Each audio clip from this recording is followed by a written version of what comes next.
A manhã cinzenta de terça-feira se arrastava com a mesma indiferença de todas as outras manhãs. O ar frio e úmido carregava o cheiro de asfalto molhado e da fumaça distante das primeiras chaminés que despertavam no bairro operário. Laura estava parada no ponto de ônibus, um pequeno abrigo de concreto que mal a protegia da garoa fina que insistia em cair. Suas mãos estavam enfiadas nos bolsos de um casaco simples, e seu olhar, perdido na rua vazia, não via os carros que passavam. Via apenas o reflexo de sua própria rotina. Um ciclo interminável de dias que começavam e terminavam com o mesmo silêncio pesado em casa. Aos 30 anos, ela se sentia muito mais velha, como se o peso dos sonhos não realizados tivesse se acumulado em seus ombros, curvando-a sutilmente para dentro, escondendo a mulher vibrante que um dia existiu. Foi então que um som agudo e fraco cortou a monotonia da garoa.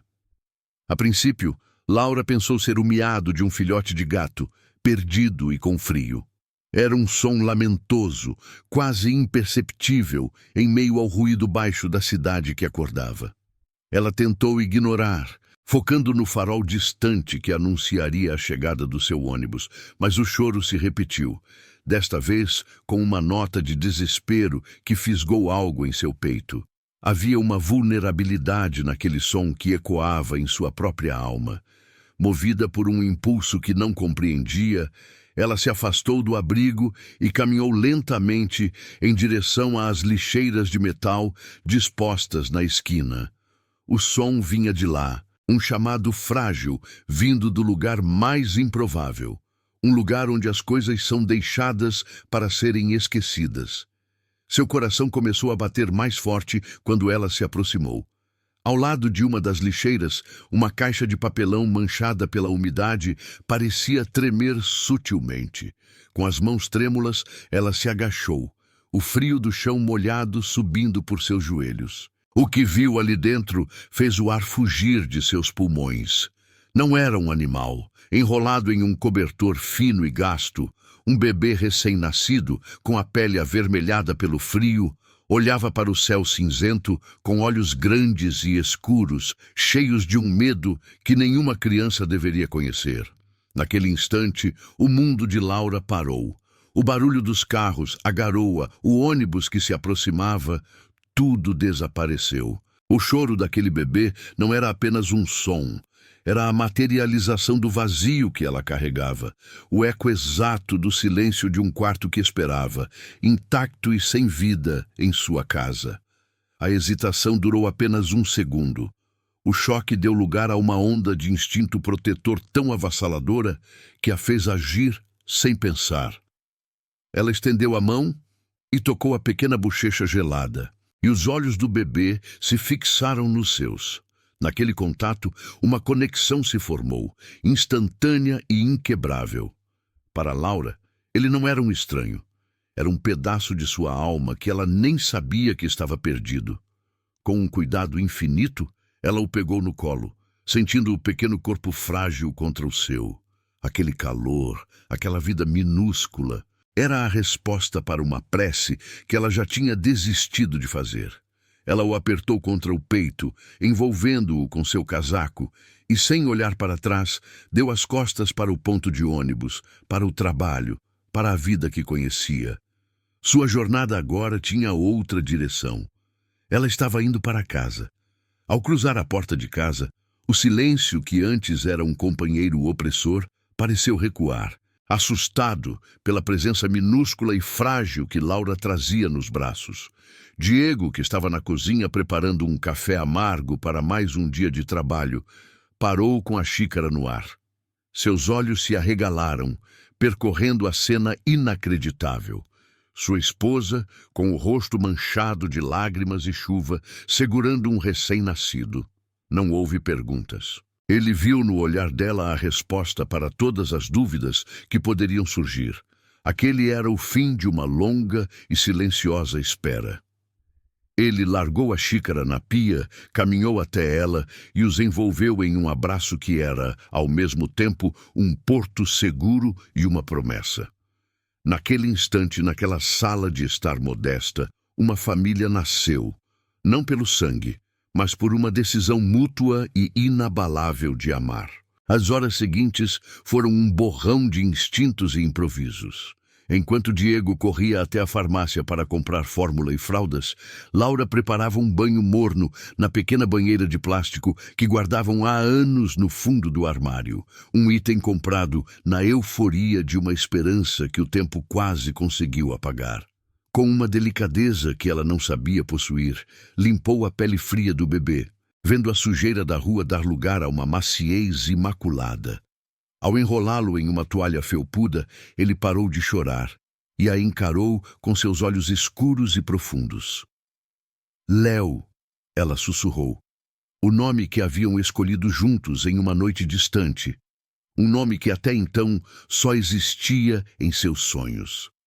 Agora ele tinha um rosto, um cheiro, um peso real e reconfortante em seus braços. A presença de Léo na casa era como uma luz acesa em um cômodo há muito tempo escuro, iluminando cantos dolorosos que Laura tentava ignorar. Ela se lembrou das inúmeras visitas a consultórios médicos frios e impessoais, das palavras técnicas que soavam como sentenças, do sentimento de falha que a corroía por dentro a cada resultado negativo. Sentia-se como uma casa bonita, mas com um alicerce quebrado, incapaz de cumprir a função mais primordial que a natureza lhe designara. Essa dor a havia transformado em uma versão mais cinzenta de si mesma. Uma mulher que sorria com os lábios, mas cujos olhos carregavam o peso de um luto invisível. Olhar para Léo agora era confrontar essa dor, mas, pela primeira vez, não com desespero, e sim com um propósito renovado que preenchia o vazio. Diego compartilhava dessa dor em silêncio. Ele era a rocha de Laura, o homem que secava suas lágrimas e a lembrava de que o amor deles era maior do que a ausência de um filho. Mas ele também sofria. Muitas noites, ele se pegava olhando para o pequeno quarto de bebê, com seu berço montado e seus bichos de pelúcia alinhados, e sentia um aperto no peito, uma frustração por não poder dar à mulher que amava o que ela mais desejava. A chegada de Léo não apagou magicamente essas cicatrizes, mas as ressignificou. O quarto vazio não era mais um memorial da perda, tornou-se um santuário de esperança.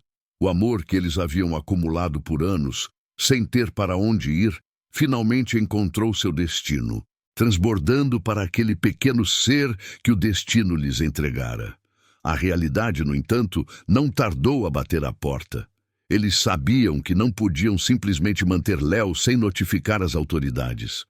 Aquele primeiro telefonema para o serviço social foi um dos atos mais difíceis de suas vidas. A mão de Laura tremia tanto que Diego teve que segurar o telefone para ela. Cada palavra dita ao oficial do outro lado da linha parecia uma traição ao vínculo que já sentiam. Explicar como encontraram um bebê em uma caixa de papelão soava como um enredo de filme, algo irreal e distante. O medo começou a se instalar, um pavor gelado de que, ao fazer a coisa certa, estivessem iniciando um processo que poderia arrancá-lo de seus braços para sempre. A alegria pura das primeiras horas deu lugar a uma ansiedade angustiante. A visita da assistente social, uma mulher de olhar sério e prancheta na mão, transformou a casa deles em um ambiente de inspeção. Cada pergunta sobre sua renda, a estabilidade de seus empregos e o tamanho do imóvel parecia uma pequena facada na legitimidade de seu amor. Eles se sentiam nus, julgados, como se sua pobreza fosse um crime que os desqualificava para cuidar de uma criança.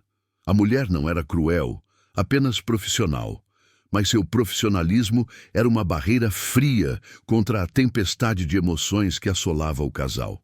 É em momentos assim que a gente percebe como uma história precisa ser contada. Se você também sente isso, se inscreva, porque é o apoio de vocês que nos permite continuar trazendo essas vozes à luz. A burocracia não enxergava o milagre, via apenas um caso, um número de protocolo. A vulnerabilidade de Léo tornou-se ainda mais evidente na segunda noite. Ele começou a apresentar dificuldade para respirar e um tom azulado surgiu ao redor de seus pequenos lábios. O pânico tomou conta de Laura e Diego. O medo que sentiam não era mais abstrato sobre o futuro ou o sistema, era imediato e aterrorizante. Correram para o hospital mais próximo, com Léo enrolado em todos os cobertores que encontraram. A espera na sala de emergência foi uma tortura, cada minuto se estendendo por uma eternidade. Ali, sob as luzes frias e estéreis do hospital, eles não eram mais um casal lutando contra a infertilidade. Eram pais, aterrorizados pela possibilidade de perder seu filho. Aquele medo compartilhado forjou seu vínculo com o bebê em um aço inquebrável. No hospital, algo mudou dentro de Laura.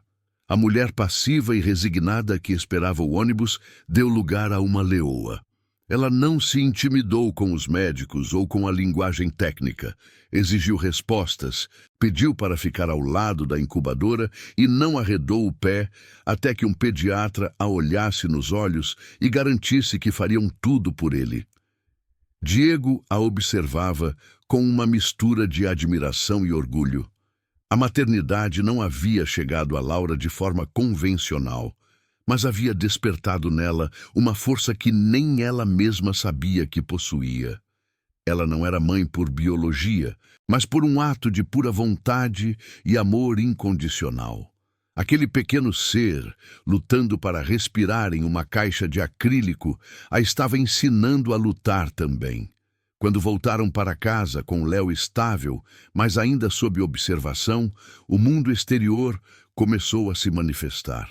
Uma vizinha curiosa, que viu o carro do conselho tutelar, espalhou a notícia pela rua. Logo, os telefonemas começaram. Parentes, com uma preocupação que beirava a acusação, questionavam sua decisão. Vocês mal têm dinheiro para vocês. Como vão criar uma criança? Perguntou uma tia, sem perceber a crueldade em suas palavras. O julgamento social era uma nova camada de dificuldade, uma pressão externa que os fazia duvidar de si mesmos. Para o mundo, eles eram um casal pobre e impulsivo. Para eles, eram apenas uma família tentando proteger seu bem mais precioso. Foi em uma madrugada, enquanto observava Léo dormir serenamente em seu berço, que Laura sentiu a dúvida e o medo se dissiparem, dando lugar a uma certeza feroz. Ela não era uma impostora. O amor que sentia, a preocupação que a mantinha acordada, a força que encontrou no hospital, nada daquilo era falso. A maternidade não era um título que alguém lhe conferia, mas um sentimento que brotava de sua alma. Ela acariciou a bochecha de Léo e fez uma promessa silenciosa. Lutaria por ele com cada fibra de seu ser. É essa força que a gente busca em cada relato. Saber que não estamos sozinhos nessas batalhas silenciosas faz toda a diferença. Se inscrever no canal é um jeito de dizer que você entende e que está junto nessa jornada. Os dias que se seguiram foram uma maratona de burocracia e incerteza. Papéis, entrevistas, visitas de acompanhamento. O processo para se tornarem guardiões temporários era lento e desgastante, um labirinto de regras e procedimentos que parecia desenhado para desumanizar a situação. A cada passo, a ameaça da mãe biológica reaparecer pairava sobre eles como uma nuvem escura. Eles viviam em um estado de alerta constante, saboreando cada momento com Léo como se pudesse ser o último, com medo de atender o telefone ou abrir a porta. A casa, antes um refúgio, agora parecia ter paredes de vidro exposta ao escrutínio implacável do sistema e da sociedade. Apesar do caos e da ansiedade, a vida encontrou seu ritmo. Havia uma nova rotina, centrada nos horários das mamadeiras, nas trocas de fraldas e nos banhos de sol na janela. Em meio à pilha de formulários e à preocupação constante, havia momentos de pura magia. Uma noite, enquanto Laura ninava Léo, cantarolando uma canção de ninar que sua mãe cantava para ela, Diego se aproximou e pousou a mão em seu ombro. Eles se olharam sobre o pequeno berço, e naquele olhar silencioso havia um universo de compreensão. Eles não sabiam o que o amanhã traria, mas sabiam de uma coisa. Ali, naquele quarto, sob a luz fraca de um abajur, eles eram uma família. E por aquela família eles iriam até o fim. O dia da audiência final chegou com um céu de um cinza metálico, pesado e opressor, como se o tempo refletisse o estado de espírito de Laura e Diego. A sala do tribunal era fria e impessoal, revestida de madeira escura que parecia absorver toda a luz e esperança. Eles se sentaram em um banco duro, de mãos dadas, sentindo-se pequenos e inadequados diante da formalidade da lei. O promotor, um homem de terno impecável e olhar calculista, apresentava seus argumentos com uma precisão cirúrgica, destacando a instabilidade financeira do casal como um fator de risco. A tensão atingiu seu ápice quando uma figura desconhecida foi chamada. Uma parente distante da mãe biológica que, de repente, reivindicava a guarda de Léo. Cada palavra dita contra eles era um golpe físico, uma tentativa de desqualificar o amor que eles sentiam como insuficiente. Quando o promotor encerrou sua argumentação, um silêncio denso preencheu a sala. O juiz, um homem mais velho, de feições cansadas, ajustou os óculos e fixou seu olhar em Laura. Senhora, a senhora tem algo a dizer? O mundo pareceu parar. Todas as suas inseguranças vieram à tona. O sentimento de ser uma impostora. O medo de não ser boa o suficiente. A vergonha de sua conta bancária modesta. Diego apertou sua mão com força, um gesto silencioso que dizia: "Estou aqui, nós estamos juntos nisso." Laura respirou fundo, sentindo o ar gelado encher seus pulmões. Ao se levantar, ela não era mais a mulher frágil que se escondia do mundo. Era uma mãe e ia lutar por seu filho. O medo ainda estava lá, mas agora era combustível, não paralisia. Sua voz, a princípio um sussurro trêmulo, encontrou firmeza ao cortar o silêncio do tribunal. Ela não olhou para seus papéis, mas diretamente para o juiz, como se estivesse conversando com ele em sua própria sala de estar. Excelência, antes de Léo, nossa casa era silenciosa. Era um silêncio pesado, que a gente conseguia ouvir nos cantos dos cômodos. O som mais alto era o dos ponteiros do relógio na parede, marcando um tempo que não nos trazia o que mais queríamos. Ela fez uma pausa, engolindo em seco a emoção que ameaçava embargar sua voz. Nós tínhamos um quarto montado, com um berço e brinquedos, esperando por uma vida que nunca chegava. Aquele quarto não era um lugar de esperança, era um museu da nossa dor, um lembrete diário do que nos faltava. Ela continuou, e suas palavras agora fluíam com a força de uma verdade inegável. Então, em uma manhã cinzenta, eu ouvi um choro. Aquele som não encheu apenas a rua, ele encheu o vazio da nossa casa, da nossa alma. O promotor está certo, nós não temos muito dinheiro para dar a ele, mas podemos dar a ele todas as noites bem dormidas, todos os abraços que curam o medo e um sobrenome que significa lar. O amor não está na nossa conta bancária, está em cada canto da nossa casa esperando por ele. Ser mãe, para mim, não começou no meu corpo, começou no meu coração, no exato instante em que o segurei nos braços. Eu não sei se tenho o direito legal, mas sei que nasci para ser a mãe dele. Um silêncio diferente tomou conta da sala, um silêncio carregado de emoção. O promotor parecia desconcertado, seus argumentos legais reduzidos a meros números diante da força daquele depoimento. O juiz tirou os óculos lentamente, limpando-os com um lenço, e por um instante o homem por trás da toga se revelou. Seus olhos encontraram os de Laura e havia neles uma compreensão profunda. Ele bateu o martelo suavemente na mesa, o som finalizando não apenas o processo, mas a angústia de um ano inteiro. A guarda definitiva está concedida, disse ele com a voz embargada, pois um lar não é medido por seu tamanho, mas pelo amor que o preenche. As lágrimas que Laura segurou finalmente vieram, um dilúvio de alívio e gratidão, enquanto Diego a envolvia em um abraço que selava para sempre a sua família. Sair do tribunal foi como emergir de um longo túnel escuro para a luz do sol. O ar lá fora, embora ainda frio, parecia mais leve, mais fácil de respirar. Eles não disseram uma palavra no caminho para casa, apenas se comunicavam pelo aperto firme de suas mãos e pelos olhares cúmplices que trocavam. Léo, que havia ficado com uma vizinha de confiança, dormia pacificamente no banco de trás. Ao chegarem, a casa não os recebeu com o silêncio pesado de antes, mas com uma quietude serena, a calma de um porto seguro finalmente alcançado. Naquela noite, pela primeira vez, eles colocaram Léo em seu berço, sem o medo de que alguém pudesse vir buscá-lo pela manhã. O quarto, antes um memorial da dor, agora era o coração pulsante daquele lar, um espaço preenchido não mais pela ausência, mas pela presença real e barulhenta de uma vida que era, inquestionavelmente, a deles. Os anos que se seguiram transformaram a dor em propósito.